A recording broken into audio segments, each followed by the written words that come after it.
O incêndio de Pêchtigo foi um grande incêndio florestal em 8 de outubro de 1871, no nordeste de Wisconsin, Estados Unidos, incluindo grande parte da metade sul da Península Dora e partes adjacentes da Península Superior de Michigan.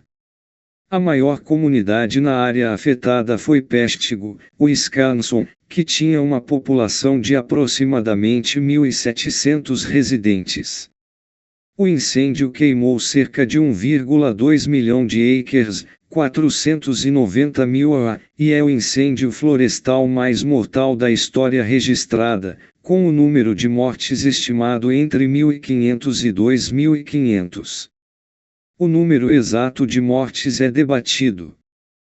Dados de valas comuns, tanto aquelas já exumadas quanto aquelas ainda sendo descobertas, mostram que o número de mortos do incêndio foi provavelmente maior do que o número de mortos da enchente de Johnstown em 1889, de 2.200 pessoas ou mais. Ocorrendo no mesmo dia do mais famoso grande incêndio de Chicago, o incêndio de Pêchtigo foi amplamente esquecido, embora tenha matado 5 vezes mais pessoas. No entanto, várias cidades em Michigan, incluindo Roland e Manistee, do outro lado do lago Michigan de Pêchtigo, e Port Huron, no extremo sul do lago Huron, também tiveram grandes incêndios no mesmo dia. Esses incêndios, junto com muitos outros incêndios do século XIX, tiveram as mesmas causas básicas: pequenos incêndios combinados com um clima excepcionalmente seco. O manejo de terras de corte e queima era uma maneira comum de limpar florestas para agricultura e construção de ferrovias. No dia do incêndio de Pêchtigo, uma frente fria que se movia para o leste aumentou a velocidade do vento e vários incêndios de corte e queima se fundiram. Uma tempestade de fogo se seguiu. Nas palavras de Jesse Lutz, em uma tempestade de fogo chamas superaquecidas de pelo menos 2.000 graus Fahrenheit, avançam em ventos de 110 milhas por hora ou mais fortes. O diâmetro de tal fogo varia de 1.000 a 10.000 pés. Quando uma tempestade de fogo irrompe em uma floresta, é uma explosão, a explosão nuclear da natureza. Quando terminou, entre 1,2 e 1,5 milhões de acres de terra tinham sido queimados. Além de Pêchtigo, 16 outras comunidades foram destruídas no incêndio. O valor da propriedade e da floresta que foi destruída no incêndio foi estimado em cerca de 5 milhões de dólares, cerca de 127 milhões de dólares em dólares de 2025. Além disso, 2 milhões de árvores, mudas e animais pereceram no incêndio. Isso teve um impacto econômico devastador na área também. Um número exato de mortos nunca foi determinado porque todos os registros locais foram destruídos no incêndio. As estimativas variam de 1.200 a 2.400 mortes. O relatório de 1873 para a legislatura de Wisconsin listou 1.182 nomes de moradores mortos ou desaparecidos. Em 1870, a cidade de Pêchtigo tinha 1.749 moradores. Mais de 350 corpos foram enterrados em uma vala comum, pois não havia mais ninguém para identificá-los. O Rev. Peter Pernin, em seu relato de testemunha ocular, afirma que a seca prolongada naquela época, combinada com o fator de descuido humano, foram presságios do desastre horrível. Ele também observa como o fogo pareceu saltar sobre o rio Pêchtigo usando as pontes e correntes de ar ascendentes e queimar ambos os lados da cidade.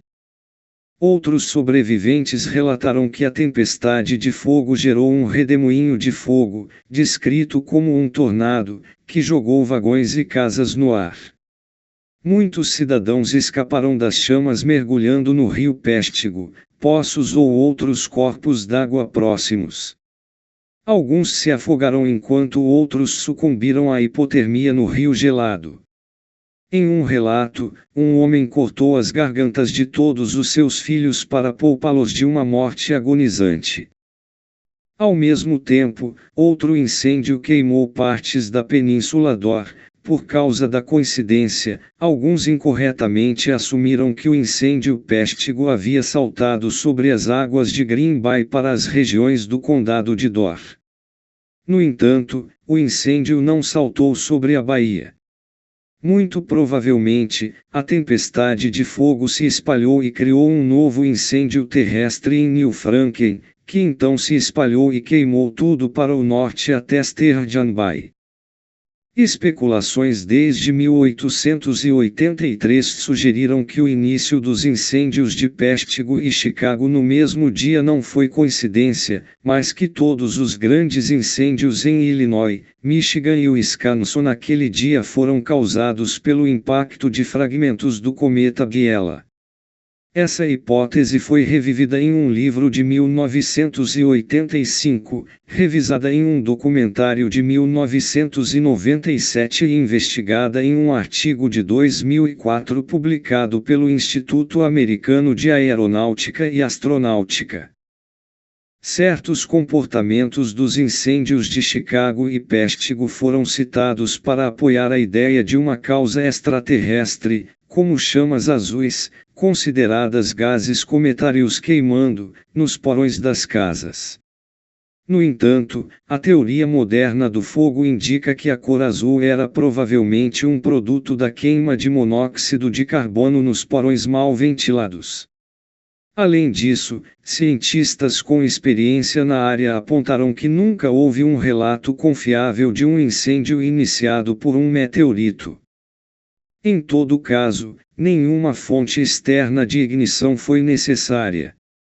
Já havia vários pequenos incêndios queimando na área como parte das operações de limpeza de terras e atividades semelhantes após um verão seco como Isca. Tudo o que foi necessário para desencadear a tempestade de fogo, além dos outros grandes incêndios no centro-oeste, foi um vento forte da frente de tempestade que havia se movido naquela noite. O incêndio florestal continua sendo o mais mortal da história dos Estados Unidos. William B. Ogden, um político e dono das fábricas em Peshtigo, retornou para reconstruir a cidade. No entanto, o progresso foi lento e muitos edifícios, incluindo a fábrica de artigos de madeira, nunca reabrirão. Hoje, Peshtigo tem cerca de 3.500 moradores. O Peshtigo Fire Museum, a oeste da US Highway 41, tem uma pequena coleção de artefatos de fogo, relatos em primeira pessoa e um cemitério dedicado às vítimas da tragédia.